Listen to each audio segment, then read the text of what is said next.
Okay, so the 10 principles of personal longevity. I'm going to talk about how I got into this, how I developed it. I'm really an engineer, and I'm going to talk about my background and why I got into this whole area, which includes spiritual aspects too. And then I'm going to talk about my new DVD home study product, which I'm introducing here tonight, which we've got in the back, and I'll give you information about that too. So let's go to the next slide. Wrong way. Next slide. Okay. So I think it's always important, especially with a new topic, to understand where the person's coming from and why they think the way they do and whether it makes any sense. So I want to tell you just a couple minutes about my story. My story is that I've always been curious about everything. When I was 10 years old, I read a book called Stranger Than Science by Frank Edwards, published in 1959. Has anybody ever heard of that book? No? It's pretty old now, but it had a lot of strange stories about people disappearing, about spiritual things, about psychic stuff, and I thought, wow, this is really amazing. Could this really be true? So I went along in my childhood. I was always curious about reading things that were further out about science fiction, and I also came from a family of engineers. My father was an engineer, my grandfather was an engineer. So naturally, when I grew older, I decided to go to engineering school and become an engineer because I wanted to understand the physics of how everything worked. How to put things together, how the real world works. But in parallel with that, I also had an interest in the spiritual side. In the spiritual side, I got into meditation. I got into a lot of spiritual practices and different spiritual groups. So I'm like a really unusual, maybe insane combination of a technical person, engineer, who is evidence-based, and somebody who also experiences things on the other side. And that's pretty much the two paths that my life has gone on. And I went through a 30-year career working for big Fortune 100 companies and doing IT consulting and all type of that. Okay, that brings us to 2008. Let's go to the next slide. In 2008, there was a question that I wanted to answer because I wanted to write something based on my interest areas on spiritual and metaphysical. And I'd always heard there were Indian yogis that lived to hundreds of years, and I wondered if that was true. So I did a lot of research, and I found people all over the world, and these are some of them that had pictures and bios, and later I found videos. I'm talking hundreds of people who lived to extraordinary ages. According to the Guinness Book of World Records, the oldest person who ever lived was a French woman named Jean Calumet. Does anybody know how long her record was? 122. Close. That's what the Guinness Book of World Records accepts. On the other hand, you could say, who were they to be the definitive resource on how long people can live? Because birth certificates didn't exist in most parts of the world until 100 years ago, and they still don't exist in many countries today. So I found all of these people, anywhere from 150 years old. There was Shirlai Mislamov, had a profile done on him in National Geographic back in the 70s. He was 168, and I actually found a video about him. A woman alive today, 157 in Sumatra. And then the oldest person I found in records in the New York Times articles in 1932 was Lai Ching-Young, who'd lived to 256 years. He was an herbalist for the first 100 years. And he had something like 26 wives and over 100 grandchildren or successive generations. And yes, there's articles you can find about him. And he was in the Guinness Book of World Records for a while until they took him out. Anyway, so as a result of this, I wrote my first book in this realm of longevity called Physical Immortality, History and How-To Guide, where I was trying to figure out why. If these records are true, which with all the evidence I saw, it certainly seemed possible to me, why and how can this happen? And then I started to come up with my own theory, which I called the theory of synchronization, which had to do with some psychological issues, spiritual, vital forces in the physical body. But I was still learning. So I wanted to understand better what this was all about. So over the last 5 years, doing various lectures, having booths at trade shows, doing my own seminars on longevity, I started to learn more. I started to meet more people around the world who were interested in how long you could live and gave me lots more information. So it's still a learning process. So next slide.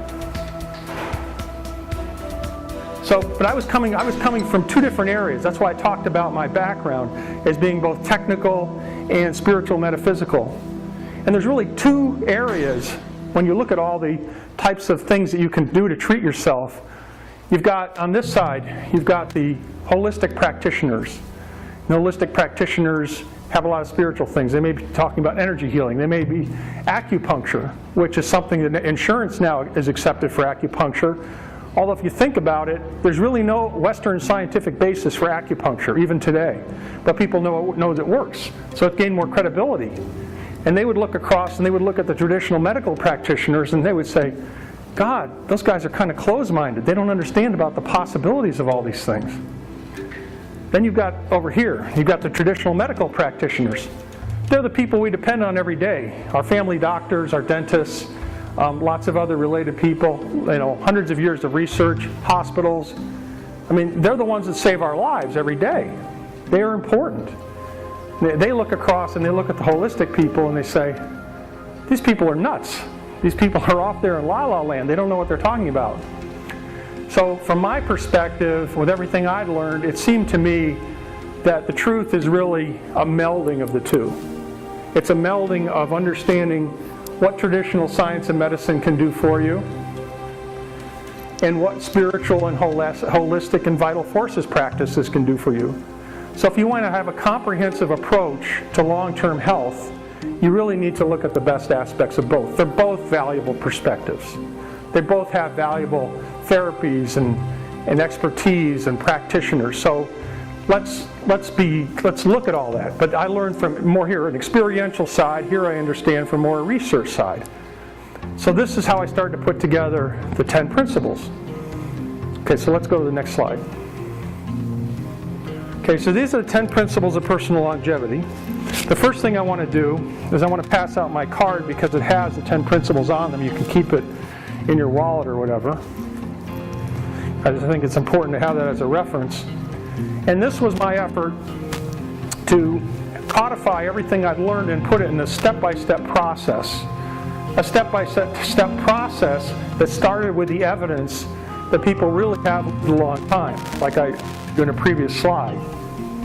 And that there were other steps you could take to help improve the optimum opportunity for long-term health. And that included defining your life purpose. Because if you don't know your life purpose, if you don't know why you want to live or how, what you want to do with the rest of your life, then the rest of it doesn't matter, does it? So one question I like to ask my audience is, I'll ask you quickly, how long do you want to live and why? Can I see a few hands? Yes. I want to live till 125. Okay, and why? Because I just on this earth. Okay, that's cool.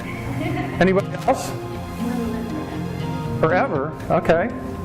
And why is that? It's better on this side of the earth. Okay. Cool. Yes, ma'am. Go ahead. I want to live as long as my mind is good Okay. and take care of myself. That makes sense. I'm almost 94. Wow. I would have said 74. That's really great. She's a good dancer, too. So, yeah, those are good answers. A lot of times an answer I get is, I don't want to live past 70 or 80 because I won't have good health and therefore there's no point. So in other words, people have already closed their minds and accepted prevailing knowledge that they're going to have to get old and die. And this gets into another of the principles, the life urge. One of the things I always like to talk about is, how many of you have ever heard ads on radio by a cemetery company that will remain nameless, that talk about you're getting up there in your 50s and 60s, how about coming out and buying a plot? Okay, so what they're doing is they're really programming you. They're programming you to expect to die at a certain age. In fact, the way we're raised from birth is really to expect to go through different phases of our life and then die at a certain age. But it doesn't have to be. And life expectancy is changing all the time. Would anybody like to guess what the life expectancy in the United States was in 1900? 35. It was 40. Almost half of what the life expectancy is today. And there was even a recent article in, I think it was the May issue of National Geographic, that had a picture of a baby and said this baby will live to 120.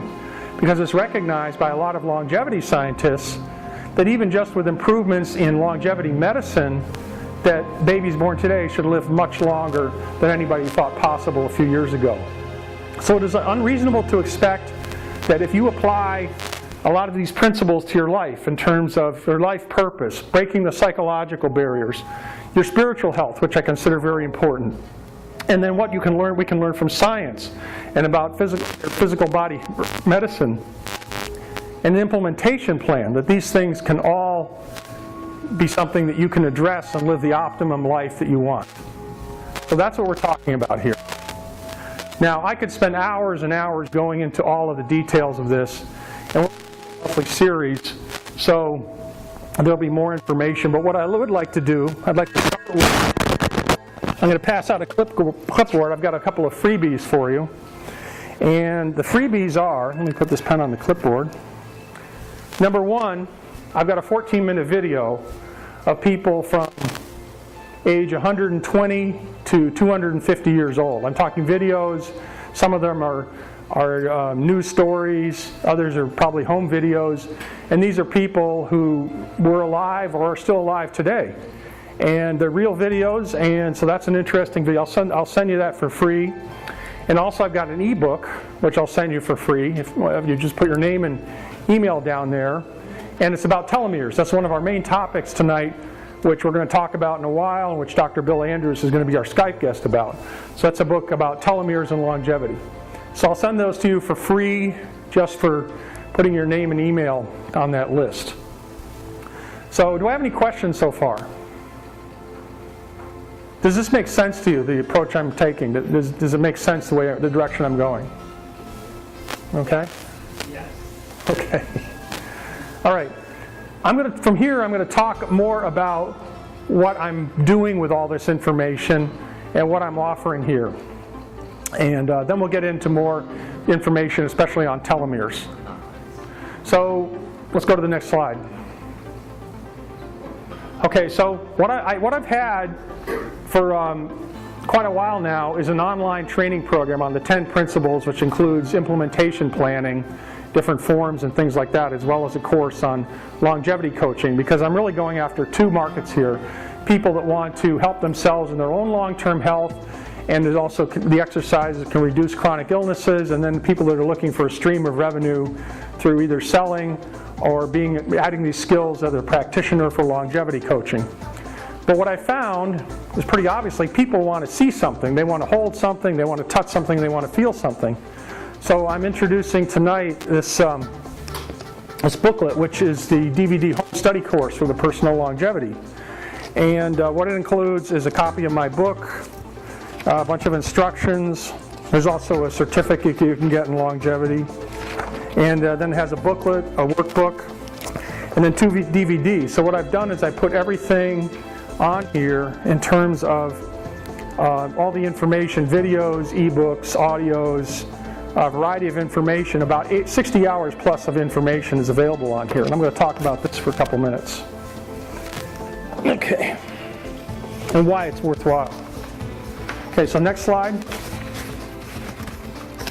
Okay, so these are the things I put in the program, because it's nice to have theory, but being an engineer, my whole thing is about how can you apply these principles to your life? How can it really make a difference in a person's life?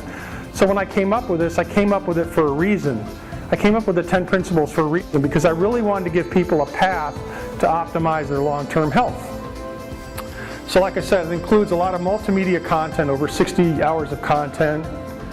There's a certification process for people that want to be certified as a longevity coach, whether they want to start a new career or add a skill set to something they're already doing. And it's both in online or DVD training. So it's a pretty broad set of information. Next slide.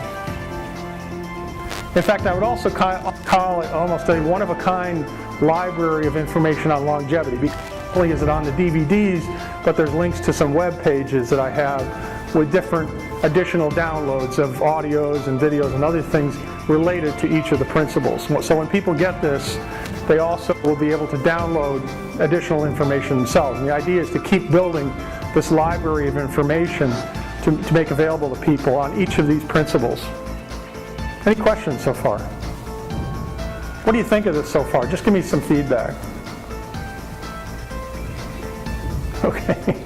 Right. Anyway.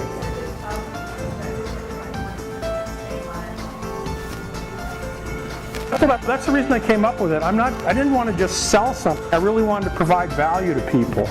That's my whole thing, is I really believe that through the 2 tracks of learning I've had in my life, that I came into this whole subject of health from a different perspective. I don't have health certifications. Yes, I was a first aider on an ambulance, but I'm not a certified medical person. What I am is an objective person with analytical training, analytical background, who's experienced a lot of these other aspects of holistic and spiritual things myself. So I tried to meld the 2 into a program that I thought would be useful to everyone.